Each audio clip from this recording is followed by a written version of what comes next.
Baru sedikit santer sekarang. Bu Nerliana, baca firman Tuhan Mazmur 75 ya Bu, sampai kelar. Dan Bu Sarma, nanti baca Ibrani 11, dari 1 sampai selesai. Silakan Bu Nerliana, Mazmur 75. Ya, baik, terima kasih Pak Hawe. Salam Ya. Pak Hawe. Salam Bu. Mr. Paul, salam Bu Ana. Salam Bapak Ibu semua yang hadir di live Zoom dan di live YouTube, dan yang akan menonton siaran ulang kita hari ini. Puji Tuhan, kembali kita membaca firman Tuhan dari Mazmur 75 ayat 1 sampai 11. Demikian firman Tuhan. Untuk pemimpin biduan, menurut lagu, jangan memusnahkan Mazmur Asaf, nyanyian. Kami bersyukur kepadamu ya Allah, kami bersyukur. Dan orang-orang yang menyerukan namamu menceritakan perbuatan-perbuatanmu yang ajaib. Apabila aku menatapkan waktunya, aku sendiri akan menghakimi dengan kebenaran. Bumi hancur dan semua penduduknya, tetapi akulah yang mengokohkan tiang-tiangnya. Selah. Aku berkata kepada pembual-pembual, jangan membual, dan kepada orang-orang fasik, jangan meninggikan tanduk, jangan mengangkat tandukmu tinggi-tinggi, jangan berbicara dengan bertegang leher. Sebab bukan dari timur atau dari barat, dan bukan dari padang gurun datangnya peninggian itu. Tetapi Allah adalah hakim. Direndahkannya yang satu, dan ditinggikannya yang lain. Sebab sebuah piala ada di tangan Tuhan, berisi anggur berbuih, penuh campuran bumbu. Ia menuang dari situ. Sungguh, ampasnya akan dihirup dan diminum oleh semua orang fasik di bumi. Tetapi aku hendak bersorak-sorak untuk selama-lamanya. Aku hendak bermazmur bagi Allah Yakub. Segala tanduk orang-orang fasik akan dihancurkannya, tetapi tanduk-tanduk orang benar akan ditinggikan. Demikian pembacaan firman. Bu Sarma, ini firmannya Ibrani 11, 1 sampai 40. Mau dibaca sendiri atau? Boleh, Pak. Ya, oke. Terima kasih. Silakan, Bu. Shalom, Pak Awe. Shalom, Bu. Shalom, Bapak Ibu semuanya. Saya akan membacakan kebenaran firman Tuhan yang terambil dari Ibrani 11. Beginilah firman Tuhan. Iman adalah dasar dari segala sesuatu yang kita harapkan, dan bukti dari segala sesuatu yang tidak kita lihat. Sebab oleh imanlah telah diberikan kesaksian kepada nenek moyang kita. Karena iman kita mengerti bahwa alam semesta telah dijadikan oleh firman Allah, sehingga apa yang kita lihat telah terjadi dari apa yang tidak dapat kita lihat. Karena iman Habel telah mempersembahkan kepada Allah korban yang lebih baik daripada korban Kain. Dengan jalan itu ia memperoleh kesaksian kepadanya bahwa ia benar, karena Allah berkenan akan persembahannya itu, dan karena iman ia masih berbicara sesudah ia mati. Karena iman Henok terangkat, supaya ia tidak mengalami kematian, dan ia tidak ditemukan, karena Allah telah mengangkatnya. Sebab sebelum ia terangkat, ia memperoleh kesaksian bahwa ia berkenan kepada Allah. Tetapi tanpa iman tidak mungkin orang berkenan kepada Allah. Sebab barang siapa berpaling kepada Allah, ia harus percaya bahwa Allah ada dan bahwa Allah memberi upah kepada orang yang sungguh-sungguh mencari Dia. Karena iman, makanmu dengan petunjuk Allah tentang sesuatu yang belum kelihatan, dengan taat mempersiapkan batra untuk menyelamatkan keluarganya, Dan karena iman itu ia menghukum dunia, dan ia ditentukan untuk menerima kebenaran sesuai dengan imannya. Karena iman Abraham taat, ketika ia dipanggil untuk berangkat ke negeri yang akan diterimanya menjadi milik pusakanya, lalu ia berangkat dengan tidak mengetahui tempat yang ia tujui. Karena iman, ia diam di tanah yang dijanjikan itu, seolah-olah di suatu tanah asing, dan di situ ia tinggal di kemah dengan Ishak dan Yakub, yang turut menjadi ahli waris janji yang satu itu. Sebab ia menanti-nantikan kota yang mempunyai dasar, yang direncanakan dan dibangun oleh Allah. Karena iman ia juga dan Sarah beroleh kekuatan untuk menurunkan anak cucu, walaupun usianya sudah lewat, karena ia menganggap Dia yang memberikan janji itu setia. Itulah sebabnya maka dari satu orang, malahan orang yang telah mati pucuk, terpancar keturunan besar, seperti bintang di langit dan seperti pasir di tepi laut yang tidak terhitung banyaknya. Dalam iman mereka semua ini telah mati sebagai orang-orang yang tidak memperoleh apa yang dijanjikan itu, tetapi yang hanya dari jauh melihatnya dan melambai-lambai kepadanya, dan yang mengakui bahwa mereka adalah orang asing dan pendatang di bumi ini. Sebab mereka yang berkata demikian menyatakan bahwa mereka dengan rindu mencari suatu tanah air. Dan kalau sekiranya dalam hal itu mereka ingat akan tanah asal yang telah mereka tinggalkan, maka mereka cukup mempunyai kesempatan untuk pulang ke situ. Tetapi sekarang mereka merindukan tanah air yang lebih baik, yaitu satu tanah air surgawi. Sebab itu Allah tidak malu disebut Allah mereka, karena ia telah mempersiapkan sebuah kota bagi mereka. Karena iman maka Abraham tatkala ia dicobai, mempersembahkan Ishak, ia telah menerima janji itu, rela mempersembahkan anaknya yang tunggal, walaupun kepadanya telah dikatakan, keturunan yang berasal dari Ishaklah yang akan disebut keturunanmu. Karena ia berpikir bahwa Allah berkuasa membangkitkan orang-orang sekalipun dari antara orang mati, dan dari sana ia seakan-akan telah menerimanya kembali. Karena iman maka Ishak sambil memandang jauh ke depan, memberikan berkatnya kepada Yakub dan Esau. Karena iman maka Yakub ketika hampir waktunya akan mati, memberkati kedua anak Yusuf, lalu menyembah sambil bersandar pada kepala tongkatnya. Karena iman maka Yusuf menjelang matinya memberitakan tentang keluarnya orang-orang Israel dan memberi pesan tentang tulang belulangnya. Karena iman maka Musa setelah ia lahir disembunyikan selama 3 bulan oleh orang tuanya, karena mereka melihat bahwa anak itu elok rupanya dan mereka tidak takut akan perintah raja. Karena iman maka Musa setelah dewasa menolak disebut anak putri Firaun, karena ia lebih suka menderita sengsara dengan umat Allah daripada untuk sementara menikmati kesenangan dari dosa. Ia menganggap penghinaan karena Kristus sebagai kekayaan yang lebih besar daripada semua harta Mesir, sebab pandangannya ia arahkan kepada upah.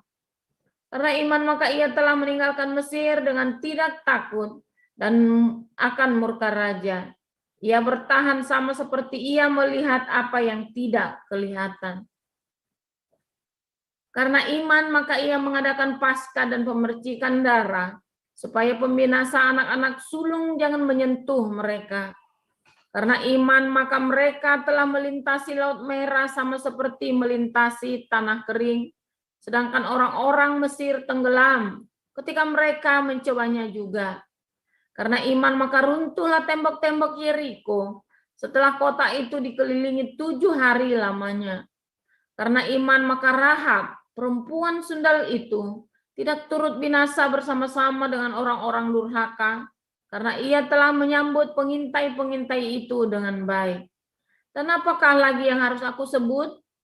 Sebab aku akan kekurangan waktu apabila aku hendak menceritakan tentang Gideon, Barak, Simson, Yefta, Daud, dan Samuel dan para nabi, yang karena iman telah menaklukkan kerajaan-kerajaan mengamalkan kebenaran, memperoleh apa yang dijanjikan, menutup mulut singa-singa, memadamkan api yang dahsyat.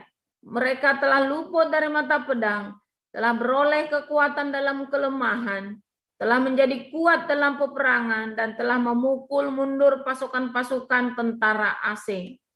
Ibu-ibu telah menerima kembali orang-orangnya yang telah mati, sebab dibangkitkan.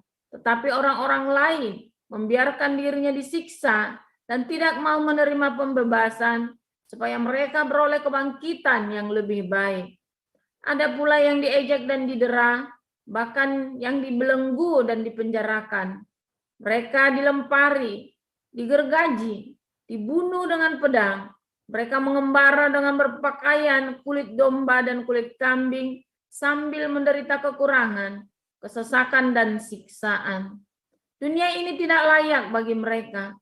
Mereka mengembara di padang gurun dan di pegunungan, dalam gua-gua dan celah-celah gunung.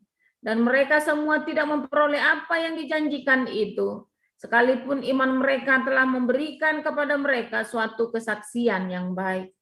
Sebab Allah telah menyediakan sesuatu yang lebih baik bagi kita, tanpa kita mereka tidak dapat sampai kepada kesempurnaan. Demikian. Terima kasih para lektor, Bu Neliana dan Bu Sarma. Sekarang pencerahannya silakan Pak Stefan. Kita akan mendengar pencerahan. Haleluya. Ini Ibrani 11 dulu pernah kita baca ya. Dari sisi yang lain, tapi sekarang kita membaca dari hal yang lain lagi ya, tentang Allah Hakim yang adil yang menghukum dunia. Wah, serem ya. Luar biasa. Ini saya tampilkan di kok ini ayatnya.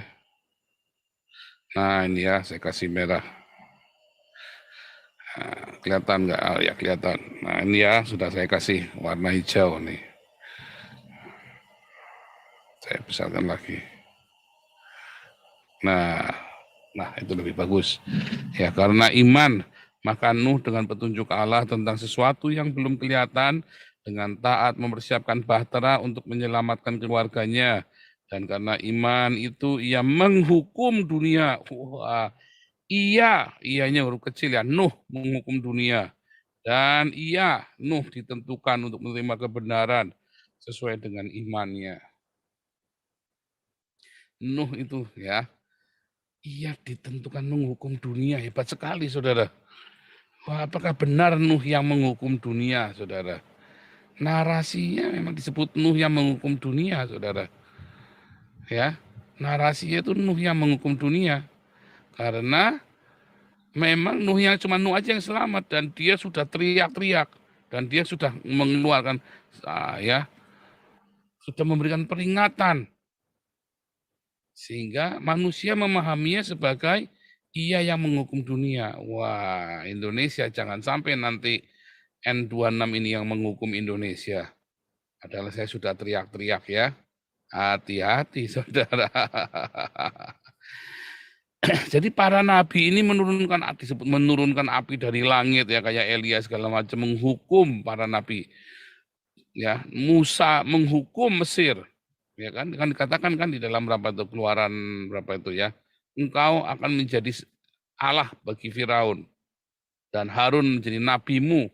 Wah, serem, saudara. Ya. Musa disebut Allah bagi Firaun dan Harun menjadi nabinya. Serem, saudara. Dan tulah-tulah itu datang, saudara.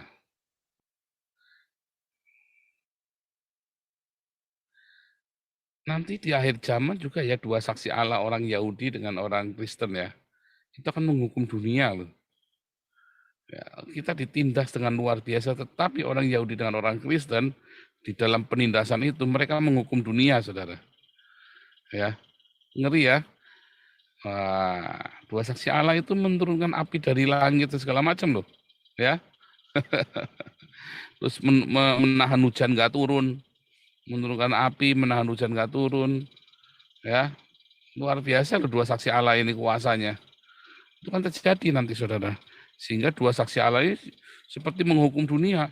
Dan ketika dua saksi Allah ini mati, seluruh dunia bersorak-sorai, saudara. Ya, Anda lihat di dalam Wahyu 11 dulu juga pernah kita pelajari juga. Nah, saudaraku, Allah itu hakim yang adil. Sebenarnya bukan Nuh, tetapi juga bukan Allah sendiri, ya, bukan Allah yang menjatuhkan penghukuman. Tetapi kalau Anda memikirkannya Allah sebagai 3 dimensi, ya Allah sebagai yang memberikan hukuman itu. Tetapi kalau Anda berpikir Allah itu dengan sesuatu yang lebih dari 3 dimensi, sebenarnya menghukum adalah Anda sendiri, kita sendiri, saudara. Ya, karena tidak ada yang tidak baik, tidak ada pencobaan, bahkan tidak ada penghukuman itu dari Allah. Kita sendiri yang bikin masalah buat diri kita sendiri.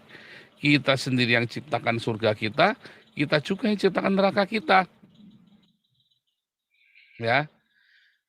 Tuhan Yesus hanya memberikan ulurannya, kasih karunia-Nya supaya kita yang sudah babak belur ini bisa pindah dari neraka ke surga kalau Anda mau menerimanya. Uluran tangan itu masalahnya kan Anda tidak mau menerima uluran tangannya kan. Ya ini orang-orang Islam yang ada di YouTube ini kan nggak mau kan, keras kepala kan. Mereka lebih suka ditipu ya. Tadi saudara di Netflix itu ada film judulnya Khalifat ya. Saya nggak tahu boleh masuk Indonesia apa enggak tuh. Serem ya, orang anak-anak muda, anak remaja, mereka senang disko-disko gitu-gitu, tiba-tiba diracun, mereka jadi perasaan ilusi Tuhannya luar biasa. Lalu dia, saya ingin, nah dikatakan ya di Suriah itu di Raqqa, mereka sudah enak-enak di Swedia, mereka sudah enak saudara hidupnya tenang di Swedia. Ini berdasarkan kisah nyata ya, teman-teman saya juga banyak ya, yang di camp itu banyak yang diceritain pada balik ya dari itu kan dulu pernah kita bikin film pernah tayangkan juga ya beberapa orang di Swedia itu yang memutuskan kembali ya ke Suriah kan, karena diiming-iming wah di Suriah itu indah nanti begini Anda akan dekat dengan Allah Subhanahu wa taala. Ya kan? Jadi siapa yang menghukum kamu? Begitu pulang sampai Suriah, wah perempuan-perempuan yang tadinya boleh ajojing begitu, wah enggak boleh, diberangus saudara, stres saudara perempuan-perempuan ini. Mereka lahir di Swedia. Orang tuanya dulu lari ya, orang tuanya lari dari perang ISIS itu sampai Swedia, mereka punya anaknya didikan Swedia saudara sekolah. Terus kemudian mereka balik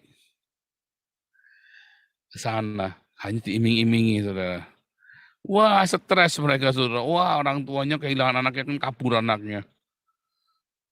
Siapa yang ciptakan neraka? Mereka sendiri kan? Mereka sudah sampai ke surga. Swedia itu kayak surga, saudara. Tempatnya ya indah sekali, enak sekali. Ya, kayak di Belanda, kayak di Jerman. Macam surga. Tapi banyak orang, padahal sudah granted ya. Tapi memutuskan untuk kembali. Diiming-imingi, saudara. Apa yang terjadi, saudara? Wah ya, itu selamat datang di neraka. Nah kita juga begitu. Anda sudah dilahirkan di dalam keluarga Kristen. Anda hidup di dalam Tuhan, ya. Orang tuamu baik di dalam Tuhan. Orang tuamu jaga hidup mereka. Ya, lalu Anda melihat, diiming-imingi oleh teman-temanmu di sana enak. Anda pindah. Siapa yang ciptakan neraka? Selama engkau hidup di dalam Tuhan, ya. Hanya cuma putus setia. Komitmen enggak akan. Kemarin kan kita ceritakan, bisa nggak kita hidup tanpa yang aneh-aneh? Oh bisa, selama kita jaga hidup dalam kekudusan kerendahan hati, ya kan? Nah, tetapi begitu kita goyang, ya lepas semua sendi-sendinya. Nah sama seperti saya sudah di sorga, tiba-tiba saya nekat balik saudara. Karena saya iri dengan teman-teman, cemburu kemarin kita sudah belajar ya, cemburu dengan orang fasik. Akhirnya yang saya pikir itu enak, ternyata waduh belenek saudara. Nggak karu-karuan, saya pikir itu enak di sana saudara. Lihat, wah, tiap hari di Alexis muatannya bling-bling, saudara. Kelihatannya enak, duitnya banyak. Ya, terus saya tinggalkan Tuhan. Ya, mulai dikit-dikit bergeser, saudara. Karena cemburu kepada orang fasik. Ah, Tuhan nanti ngampuni kok. Bikin salah dikit nggak apa-apa, pengen ngicipin, Tuhan ngampuni kok. Siapa yang menghukum? Kita sendiri, saudara. Begitu kita keluar, apakah Tuhan menghukum kita? Enggak, disamber. Kita yang bikin sial diri kita sendiri. Lawang udah enak-enak di dalam kok. Ah, kamu mau keluar. Lah kamu di dalam sudah kering enak-enak, di luar hujan, malah pergi nekat keluar. Ya, terus masuk lagi, kan basah. Kalau sudah basah enggak boleh masuk lagi, keringkan dulu badanmu di luar. Wah, ruwet, saudara. Siapa yang menghukum Anda selama ini? Anda sendiri. Jangan bilang Anda sial gara-gara Tuhan. Introspeksi. Simple ya. Allah itu ya tidak menghukum Anda. Ini sini bilang Nuh ya. Siapa, apa kamu Nuh menghukum? Enggak, orang-orang ini sudah tahu airnya bakal naik, saudara. Tapi dia tidak mau masuk ke dalam bahtera. Alasannya banyak. Oh, enggak logis, Pak. Enggak mungkin enggak mau masuk kalau sudah celaka. Oh, logis, saudara. Saya sudah ngomong begitu logisnya. Ya, masih dibilang anak iblis. Saya sudah ngomong begitu logisnya loh, saudara. Ya. Saya ngomong itu sangat logis apa yang saya omongkan ya. Itu saja dibilang anak iblis. Dari dulu saya ngomong halus sampai saya ngomong keras. Itu dibilang anak iblis. Tak tunjukkan. Ya, uangnya nggak tak pegang sendiri, tak kasihkan. Tak tunjukkan semuanya pengorbanan-pengorbanan itu. Itu cerita logis, saudara. Anda berpikir logis, Anda ikut ke sini. Iya kan, karena Anda tahu itu logis. Tetapi bagi orang-orang di luar sana, enggak, saudara. Pendeta-pendeta mencaci maki saya. Iya kan? Padahal yang saya ngomong logis nggak? Logis. Ayatnya ada. Ya kemarin loh ayatnya sudah tak tunjukkan saja. Pendetanya masih ngengkel kan.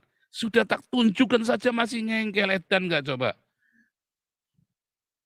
Nah itu sama, zaman nu juga sama. Jangan pikir nggak logis, saudara.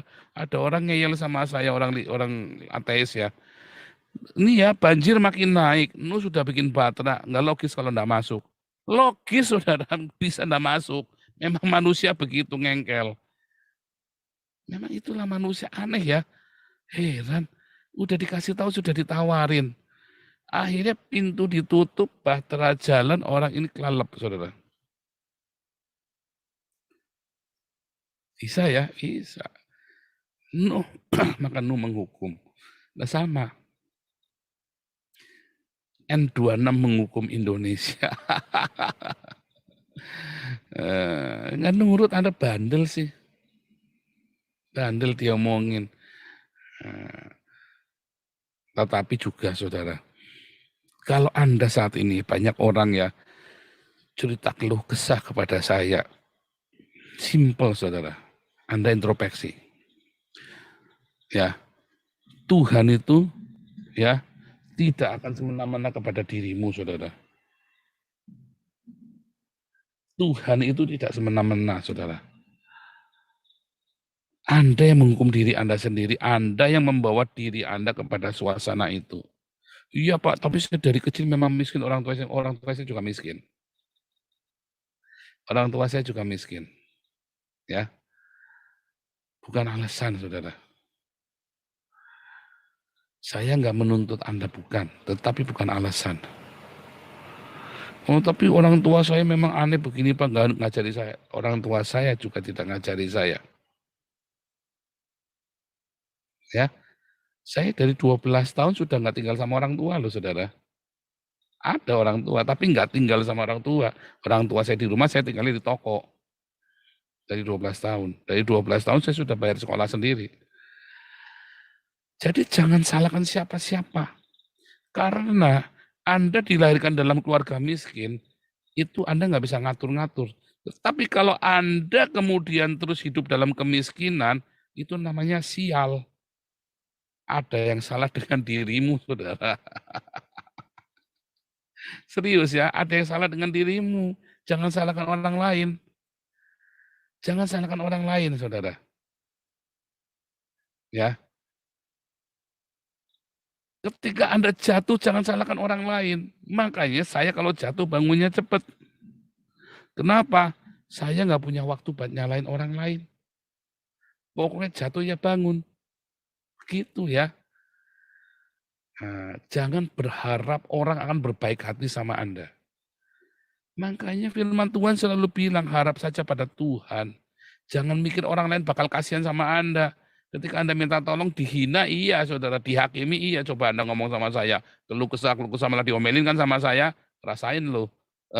Anda nggak minta sama Tuhan. Minta sama saya malah diomelin. Jahat ya. Padahal saya, tapi ya itu ya saudara, saya didik Anda untuk jangan meminta. Tapi berdoa sama Tuhan, ambil Anda bekerja. Selebihnya kalau memang Tuhan berkenan sama dirimu, Tuhan akan kasih. Sampai Anda mengalami satu kedewasaan pemahaman, satu rema. Nanti Anda ngerti yang saya ngomong, saudara. Saya nggak main-main, saya nggak ngerjain Anda ya. Saya nggak lagi ngiming-ngimingin Anda yang enggak. Tetapi memang kalau ada orang kurang makan, itu tugasnya Yayasan Embun Pagi. Kalau di antara kita ya ada yang kesulitan, ya tugasnya kita, tetap kita harus peduli, ya. Itu tanggung jawabnya kita gereja. Kita ini gereja ya saudara. Anda, saya, dan saya itu gereja. Bukan yang sana itu. Bukan yang gedung bangunan itu. Bukan. Anda dan saya lah gereja. Tugas gereja untuk memberi makan. Untuk menolong kita tolong menolong sesama kita sendiri. Tugasnya kita gereja. Makanya aktif ya di komunitas ya. Aktif supaya ya kalau kita tidak aktif di komunitas tiba-tiba minta tolong, lah kamu siapa ya, kita prioritas yang aktif dulu, prioritas yang ada di sini dulu. Nah, saudara, kalau Anda sudah ditolong masih sial, ada yang salah saudara. Ya, mungkin prinsipmu terlalu aneh, nggak sesuai firman Tuhan. Banyak orang, dulu itu pernah tak ajarin juga kan, wah pokoknya pelajaran seri terus ya, Anda dengarkan terus ya, Anda ulang lagi yang dulu diulang lagi, karena itu berseri ya.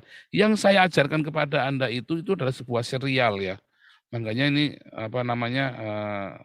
pas kita tiba-tiba lagi sibuk ya, kita lagi salin semua untuk Embun Pagi ya.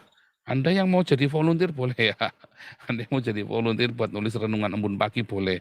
Nanti uangnya, penjualannya ya dari bukunya itu nanti untuk dimasukkan ke Yayasan Embun Pagi.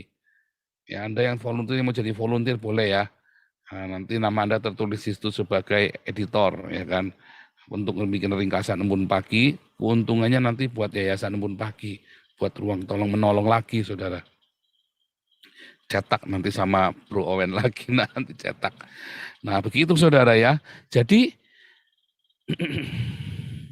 kalau Anda sial, jangan bilang Tuhan, jangan bilang setan, jangan bilang siapapun. Kita yang menghukum diri kita sendiri, saudara. Diam sebentar, ya, kalau perlu puasa. Maksudnya sebentar itu bukan sebentar 1 detik, bukan ya. Maksudnya diamlah sejenak, pause dari kehidupanmu. Ambil doa puasa. Puasanya jangan basa-basi, jangan dipamer-pamerin, ya, ambil. Belajar seminggu sekali. Waktu puasa itu benar-benar dia minggir di kamar. Bilang sama keluargamu, jangan diganggu ya, aku lagi mau puasa. Terus Anda baca firman Tuhan, dengarkan semua ya, renungan-renungan yang saya, ini kan Embun Pagi kita kan lengkap, coba yang saya ngomong itu Anda periksa ulang. Yang saya ngomong itu saya ngelewati semua ya saudara ya. Yang saya ngomong itu saya ngelewati semua beneran. Nggak main-main.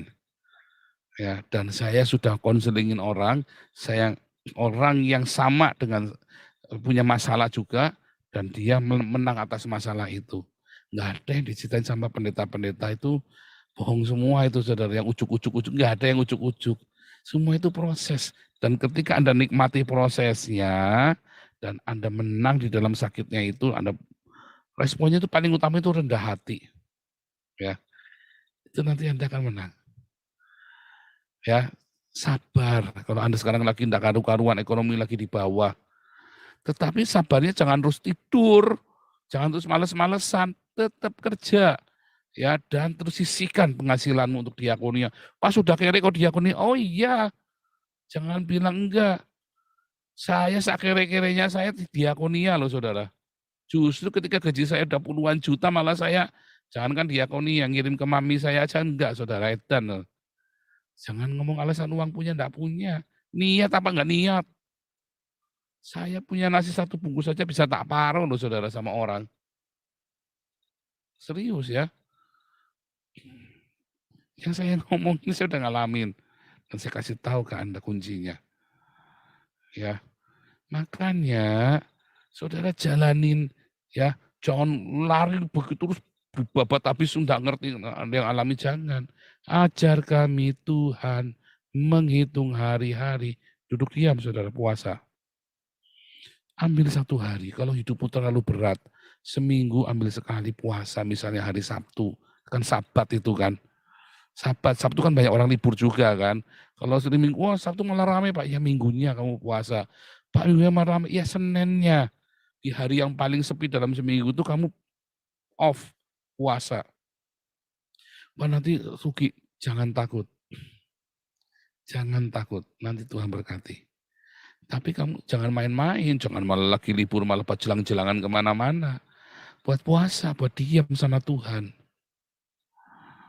Ya, serius ya, buat diam sama Tuhan. Anda akan diberkati hidupmu, Anda akan diteguhkan, Anda akan diberikan kekuatan baru. Nanti Anda dapat rema yang baru, tiba-tiba cintamu itu ya yang akan membuat kamu kreatif. Nanti tiba-tiba ada hal-hal yang baru, karena kamu penuh cinta. Itulah makanya diakonia itu banyak sekali menyelesaikan masalah. Karena cintamu itu akan dipicu dan kamu tiba-tiba jadi kreatif kayak saya, saudara. Tiba-tiba jadi kreatif. Coba bayangin, bagaimana kita bisa menggerakkan uang 4 miliar dengan modal cuman 300 euro per bulan. Kita bisa 5 juta per bulan, 5 juta rupiah, kita bisa menghasilkan 400 juta rupiah per bulan. Coba bagaimana caranya. Ya kan? Cinta itu menghasilkan hal yang kreatif. Bagaimana kita bisa ya kan mengorganisir 300 orang di Yakin. Wah ini luar biasa saudara. Aktivis kita ini ada 300 minimum. Yakin kita yang loyal, yang setia. Sekarang mah udah nggak ada yang bikin aneh-aneh ya. Rata-rata semua saya lihat ini ya memang kita sekarang malah tinggal pengurusnya ya yang memang lagi kelabakan ya, karena kita pengen up ya, pengen upgrade dan kita mungkin ada rekrut beberapa orang lagi ya, rekrut beberapa orang untuk jadi tim inti ya, untuk jadi supervisi ya, karena Pak Jimmy dan Bu Lianti sudah kewalahan ya. Nah, termasuk untuk bakso segala macam kan, Dokter Ria sendiri apa segala macam. Nah, cinta itu membuat kita kreatif, saudara. Bagaimana kita bisa melakukan pekerjaan besar ini, saudara, tanpa cinta. Tapi justru karena cinta itu, maka Anda nanti kreatif bahkan di dalam pekerjaanmu sehari-hari. Tiba-tiba ada ide-ide yang aneh-aneh yang akan menghasilkan yang luar biasa. Makanya itu, saudara, jangan mengeluh. Ya, Anda kalau sekarang lagi merasa dihukum sama Tuhan, itu bukan dihukum sama Tuhan. Memang narasinya ya kamu dihukum sama Tuhan, itu narasinya. Tetapi kamu sendiri yang menempatkan dirimu dalam suasana itu. Bukan Tuhannya. Ya, jadi bertobat, Tuhan, ampuni aku. Kadang-kadang kita ini memang terlalu degil untuk mengerti, untuk introspeksi. Sudah introspeksi, saya ini termasuk, saudara. Dulu ya introspeksi, salahku apa Tuhan, 4 tahun coba saya teriak terus tiap hari, salahku apa Tuhan. 4 tahun saudara saya teriak tanya salahku apa Tuhan. Ternyata ya memang itu ya, Tuhan kasih buka satu-satu, dikasih film. Waduh. Makanya respon paling pertama intinya adalah kerendahan hati, saudara. Rendah hati aja Anda tidak paham kok.